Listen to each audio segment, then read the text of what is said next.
Hello বন্ধুরা, সবাই কেমন আছো তোমরা? গুড ইভিনিং তোমাদের। এটা আমার নিউ ব্লগ, ফার্স্ট ভিডিও। তো দেখো, চলে এসেছি আমরা 108 শিব মন্দিরে রথ দেখতে। কত সুন্দর রথটাকে সাজিয়েছে দেখো, আর কত লোকজন এসছে দূর দূরান্ত থেকে। আমি আগে শুনেছিলাম 108 শিব মন্দিরে রথ হয়, কিন্তু কোনোদিনও আসা হয়ে ওঠেনি। এই ফার্স্ট টাইম এসেছি হাজব্যান্ডের সাথে বিয়ের পর। খুবই ভালো লাগছে, এক্সপিরিয়েন্স খুব সুন্দর আমার। তো দেখো বন্ধুরা, খুব সুন্দর রথটাকে সাজিয়েছে ফুল দিয়ে। জগন্নাথ দেবকে দর্শন করলাম, খুব ভালো লাগলো মনটা। তারপরেই চলে এসেছি রাজবাড়িতে। রাজবাড়িতে আসার পর দেখো কত লোকজন, দেখো খুবই সুন্দর। ওইদিকে একটা রাধাকৃষ্ণের মন্দির আছে, ওটা বন্ধ হয়ে গেছে, 8টার সময় বন্ধ হয়ে যায়।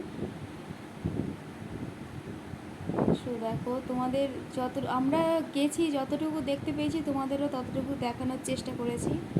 তো যদি কোনো ভুল হয়ে থাকে কমেন্টে নিশ্চয়ই জানাবে।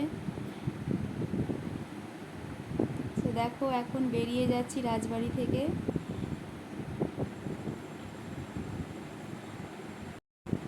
সো দেখো, জায়গাটার নাম হচ্ছে অম্বিকা কালনা, 108 শিব মন্দিরের কাছে।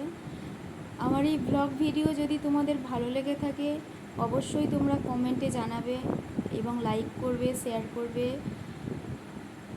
আর যদি ভালো লেগে থাকে তাহলে নিশ্চয়ই জানাবে কমেন্টে, তাহলে আরও ভিডিও এরকম বানানোর চেষ্টা করব।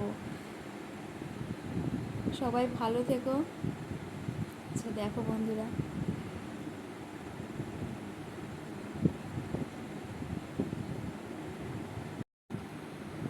দেখো বন্ধুরা, খুব সুন্দর লাগছে রথটা দেখতে, খুবই সুন্দর। দেখে গিয়ে মনটা পুরো ভরে গেল, সত্যি কথা।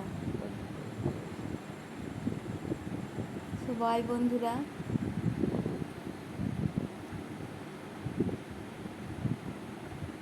গুড নাইট সকলকে। সবাই ভালো থেকো, আবার দেখা হবে।